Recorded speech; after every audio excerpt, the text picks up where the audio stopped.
having some more conservative voices on your network, actually not making them pariahs, not directing your audience to feel that everything that Donald Trump does. Panel. She is self-appointed. She knows everything. It's great to see her ego take this hit, but I think it will be short-lived. It's amazing to listen to her talk about. Sunny Hostin, known for her fiery debates and outspoken views, has once again sparked major controversy. This time, the uproar stems from a statement she made on a popular daytime talk show, where co-hosts are known for their unfiltered opinions. Diving into the sensitive realms of religion, morality, and social justice, Hostin's remarks ignited a firestorm of backlash from both the public and prominent figures alike. Many found her comments not just provocative but deeply offensive. Now, the debate rages on as reactions pour in, fueling yet another heated national conversation. Sunny Hostin, one of the ladies on The View, she just came out. And I got to give her credit for standing against massive unpopularity. It all began during a heated segment on The View when Sunny Hostin, known for her blunt style, made eyebrow-raising remarks about Christianity and social issues. Drawing from her civil rights activist parents and her passion for justice, she took aim at those opposing progressive ideals. She argued that rejecting so-called woke values was not only wrong but also ungodly and unchristian. Her bold claim immediately sparked outrage among viewers and critics alike. Hostin contended that the term woke had been weaponized to discredit social justice efforts. To her, caring for marginalized communities, whether LGBTQ+, immigrants, or the oppressed, was not just a moral duty, but a divine calling. She just came out at a time when woke is at its absolute lowest. Nobody wants to claim that mantle anymore. She claimed that mantle. And she said to oppose woke, actually, is ungodly and unchristian. Here's where things got messy. While Sunny's words resonated with some, they struck a nerve with others, especially those who see woke culture as divisive. Among her fiercest critics was Michael Knowles, a conservative commentator known for sharp rhetoric. He swiftly attacked her remarks, accusing her of distorting Christian teachings to fit her agenda. Calling her statements a perverse misrepresentation of Christianity, he argued they undermined centuries of doctrine. His public takedown of Sunny fueled the controversy, amplifying the debate as more voices joined in, turning the discussion into a nationwide firestorm. Right. I don't think you could be called woke if you don't support abortion and so-called trans rights, right? Michael Knowles, in a scathing response, laid out a historical argument, citing early Christian teachings that he claimed directly contradicted Sunny's remarks.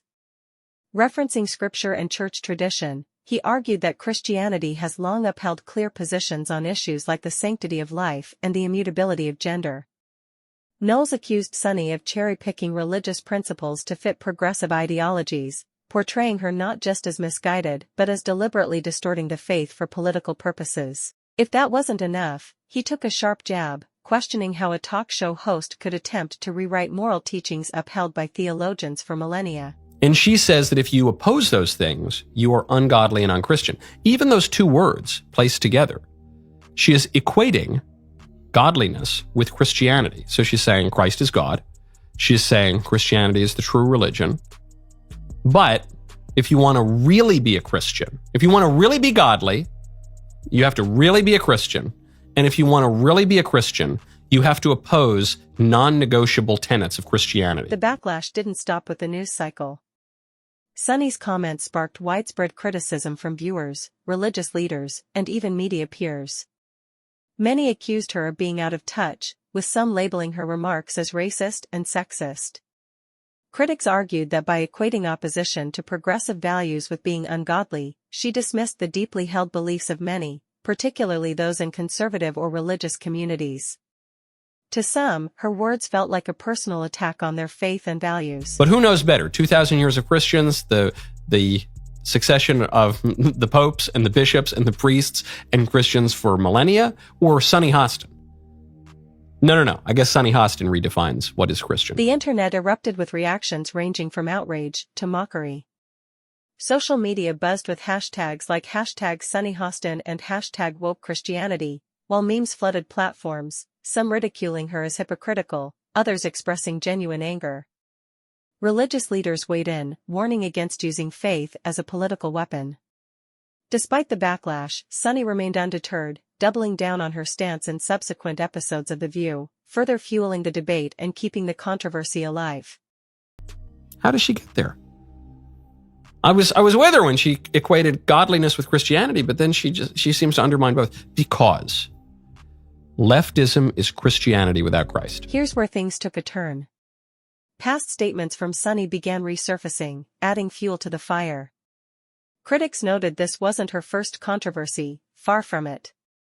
Over the years, she has made remarks labeled as divisive, including blaming certain voting demographics for political outcomes she opposed. In one instance, she faced backlash for suggesting that non-college educated white women voted against their own interests, a comment many saw as dismissive. She also claimed Donald Trump's presidency stemmed from widespread cultural resentment. While Sunny frames her views as rooted in justice and morality, critics argue her rhetoric often alienates and insults large groups of people. I think he's doing something a little bit more diabolical, if I'm being honest. Representative Andy Ogles, a Republican of Tennessee, on January 23rd, just 3 days after Trump was inaugurated, already proposed amending the 22nd Amendment to allow Trump to serve a third term. What makes this controversy stand out is the sheer scale of the backlash. While Sunny has always been polarizing, this time feels different. Outrage isn't confined to one political side, it's cutting across ideological lines. Even some of her usual supporters question whether she went too far by framing opposition to progressive ideals as inherently immoral. For many, the issue isn't about agreeing or disagreeing with her views but about how she delivers them and the implications of tying faith to a political ideology. I think he doesn't want to, he's not going to say that J.D. Vance is a successor because he thinks he's his own successor. But doesn't that mean that Obama can run also? Well, you would think so because part of the resolution says no person shall be elected to the office of the president more than 3 times. Despite mounting criticism, Sunny remains unfazed.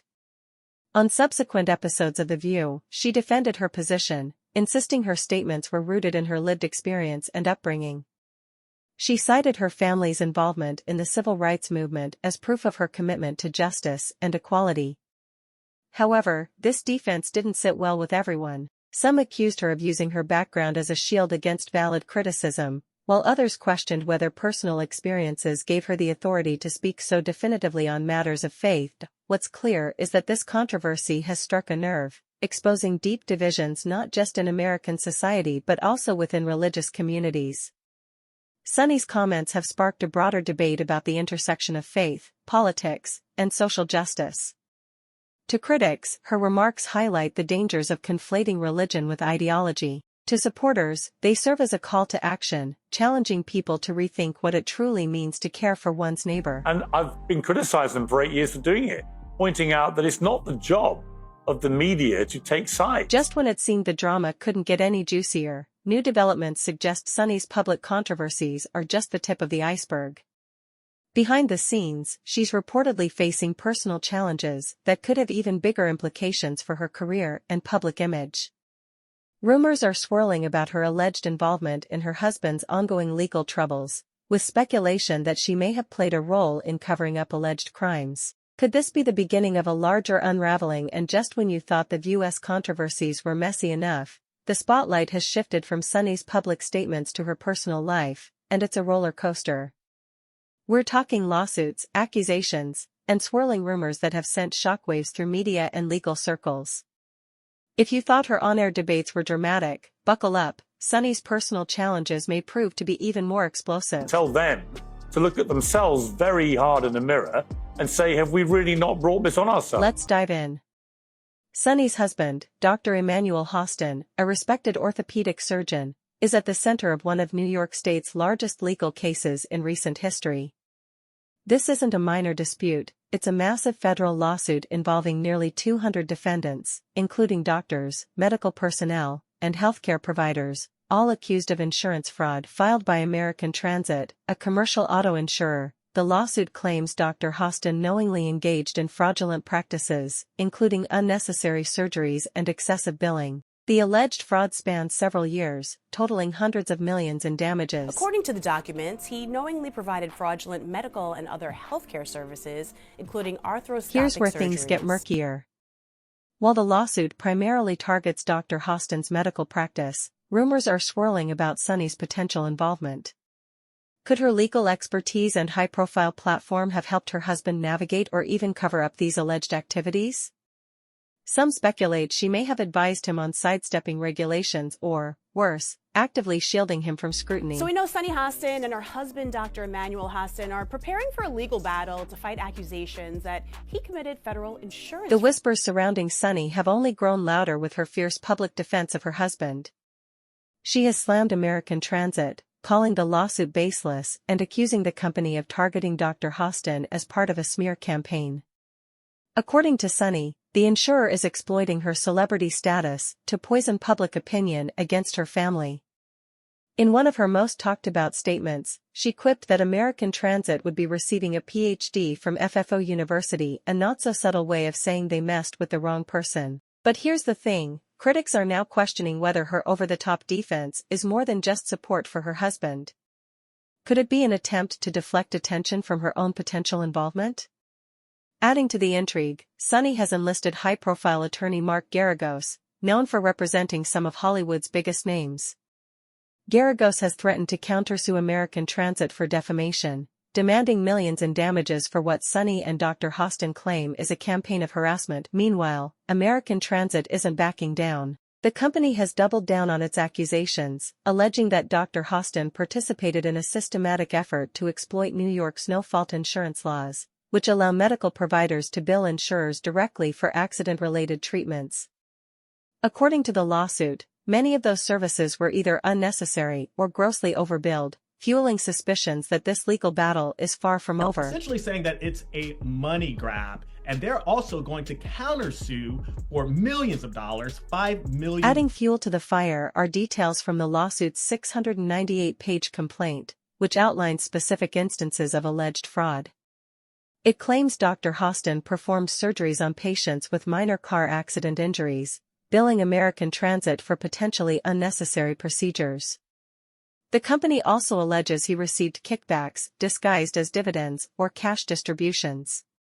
Whether these claims hold up in court remains to be seen, but the scale and specificity of the allegations have many questioning if there's more to the story than Sunny wants us to believe. This is the largest RICO case ever filed in the state of New York. You guys wrap that around your brain. That's bigger than the mafia. What's particularly striking about this situation is how Sunny has positioned herself as a victim.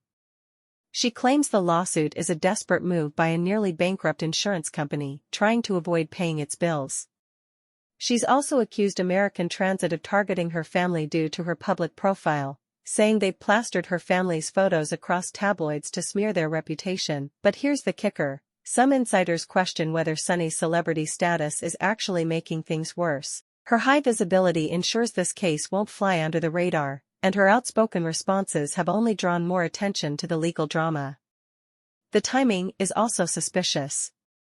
The lawsuit was filed just as Sunny was already facing backlash for her controversial remarks on The View. Coincidence? Maybe. But some speculate that her legal and personal challenges are feeding into the broader narrative of her being a divisive public figure, and now, the plot thickens.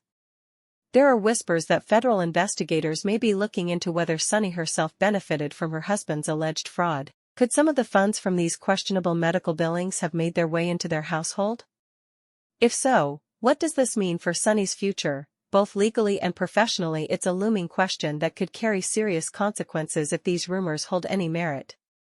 The storm surrounding Sunny isn't just growing, it's threatening to consume her entirely. Of Sunny Hostin on The View, Tom, basically implicating her husband in this type of a scheme. What's clear is that this isn't just a legal battle, it's a PR nightmare.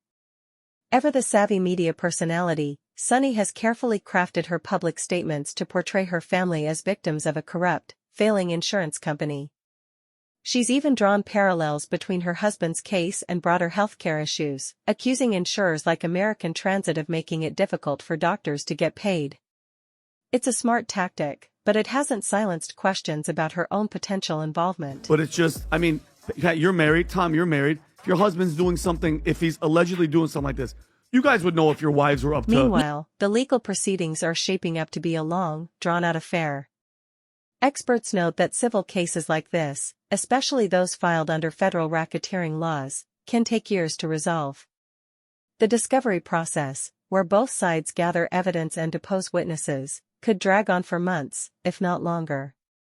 With nearly 200 defendants involved, the case is likely to see numerous motions, appeals, and legal maneuvers before it even approaches trial. For Sunny and her family, that means this cloud of suspicion isn't going away anytime soon. Then there's the impact on Sunny's career. As a co-host of The View, she's built a reputation as a fearless, outspoken commentator unafraid to ruffle feathers. But this controversy puts her in an awkward position. On one hand, she champions justice and accountability, on the other, she's caught in a legal mess that threatens her credibility. Some fans are already questioning whether she can continue speaking about integrity while her husband, and possibly she herself, faces serious allegations. The longer this case drags on, the harder it may be for Sunny to separate her public persona from the growing scandal surrounding her personal life. Now, he's just accused, and this accused in a lawsuit after some time of investigation could ultimately become a federal indictment. And let's not forget the producers of The View, who are undoubtedly watching this situation unfold with growing concern. The show thrives on controversy, but there's a fine line between being provocative and becoming toxic. If Sunny's legal troubles continue to escalate, it's not hard to imagine her position on the show being in jeopardy. After all, there's only so much baggage a daytime talk show can handle before it starts affecting ratings and advertiser relationships. While The View has weathered many scandals, an ongoing legal battle involving federal racketeering allegations could be a step too far. So where does this leave Sunny Hostin? At this point, it's anyone's guess. The legal battle is just beginning, and speculation about her potential involvement isn't fading anytime soon. For now, she appears determined to fight back, both in the courtroom and in the court of public opinion. But as the saying goes, the truth always comes out in the end. When it does, it could either vindicate Sunny and her family or unravel everything she has worked so hard to build. Is Sunny simply a supportive wife caught in an unfortunate situation, or is there more to the story? Could her outspoken defense of her husband be a genuine show of loyalty, or is it a calculated attempt to distract from her own potential involvement? Let us know your thoughts, and stay tuned for the latest updates on this unfolding drama.